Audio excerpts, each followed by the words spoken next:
Graça e paz, meus amigos em Cristo Jesus, Pastor Marcelo Rocha do canal do YouTube Ame a Palavra. Que satisfação retornar a você com mais uma breve mensagem da parte do nosso Deus.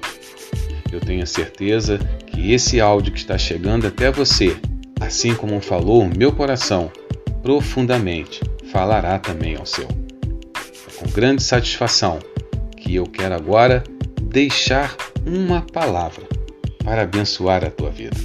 Deus te abençoe e vamos ouvir o que Deus tem para os nossos ouvidos e para o nosso coração.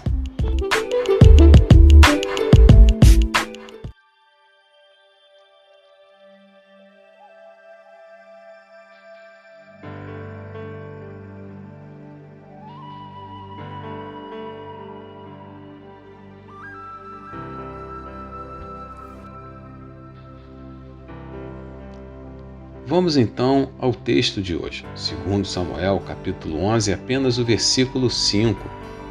Diz assim: A mulher concebeu e mandou dizer a Davi: Estou grávida. Geralmente, quando as pessoas erram, nós focamos a história final. Nós focamos a queda. Nós focamos a narração que chegou aos nossos ouvidos. Mas nós precisamos analisar todo o contexto. E todo o contexto do adultério que Davi cometeu com Batseba está em 2 Samuel, capítulo 11, iniciando no versículo 1 e terminando no versículo 5, ao qual eu li como introdução nessa breve mensagem. Mas ao analisarmos a vida de Davi nesse episódio do adultério, nós temos que atentar para uma coisa. Veja o versículo 1. Decorrido o ano, no tempo em que os reis costumavam sair para a guerra, enviou Davi a Joabe e seus servos com ele e a todo Israel que destruísse os filhos de Amon e sitiaram Rabá. Porém Davi ficou em Jerusalém. Veja que o texto é bem claro. Tempo em que os reis costumavam sair para a guerra. Davi, como rei, ele tinha uma atribuição importantíssima enquanto seus exércitos, os seus soldados, estavam em combate. Ele era o comandante geral. Cabia a ele estar numa posição privilegiada, mas em combate e dando instruções aos seus capitães e repassando aos seus soldados e assim conduzindo o seu grande exército em guerra. Mas não foi isso que Davi fez. Não foi isso que Davi procedeu para com esse episódio aqui. O texto diz que Davi ficou em Jerusalém. Veja, meu amado, veja, minha irmã em Cristo, o perigo das pessoas ficarem em casa.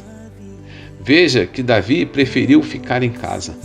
E eu não quero atrelar essa mensagem com essa pandemia que nós estamos enfrentando de ficar em casa. Não é isso. Ficar em Jerusalém significa deixar de fazer aquilo que Deus competiu a você fazer. Davi, como rei, não deveria ter ficado em Jerusalém. Davi, como rei, deveria estar em combate. Quais são as coisas que Deus tem te dado para você fazer, para você desenvolver? E você prefere ficar em casa. Você prefere ficar em Jerusalém. A queda de Davi, se analisarmos friamente nesse contexto, no versículo 1, Davi começou a cair quando deixou de fazer as coisas que eram para serem feitas. Pois Deus confiou a Davi um reinado, mas Deus também confiou a atribuição desse reinado. Analisando a vida de Davi, no contexto de 2 Samuel, capítulo 11, do versículo 1 ao 5, nós vamos ver muitos erros cometidos por Davi. E esse foi o primeiro. A atribuição que deveria estar sendo feita e desempenhada. Ele não fez. Às vezes, analisamos a queda, analisamos aquilo que a pessoa ao qual foi destruída. Mas não. Existe uma história. Existe um início. E o início O versículo 1 de 2 Samuel, capítulo 11, diz: Davi deveria estar em guerra, mas não fez dessa forma. Que o Senhor Deus te abençoe e te guarde. Que o Senhor Deus faça resplandecer o rosto sobre ti e te dê a paz. A paz que só o Senhor Jesus pode nos dar. E lembre-se, vamos cumprir com as coisas ao qual Deus tem nos confiado. Não ficamos em Jerusalém. Não fiquemos em Jerusalém. Não vamos ficar paralisados em Jerusalém. Vamos cumprir as atribuições do Senhor. Deus te abençoe.